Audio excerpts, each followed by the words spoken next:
In the name of Allah, the most merciful and the most beneficent. Hello everyone, welcome to Mathematics Basic to Advanced level. In this lecture, I will solve Pakistan Public Service Commission 2011 MCQs, that is an index set of vectors v1, v2 up to vp in Rn is said to be if the vectors equation v1 x1 v1 plus x2 v2 plus up to plus xp vp is equal to 0 has only the trivial solution.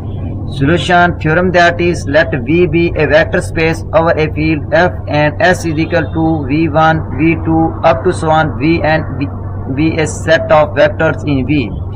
Then if S is linearly independent, then any subset of S is also linearly independent, since V1, V2 up to Vp is a subset of V1, V2 up to Vn. So option A is correct, that is linearly independent, which is the required solution. If you like my lecture, then please subscribe, share, like and press bell icon for latest update on my YouTube channel. Thanks for watching my YouTube lecture. Okay, Allah Hafiz.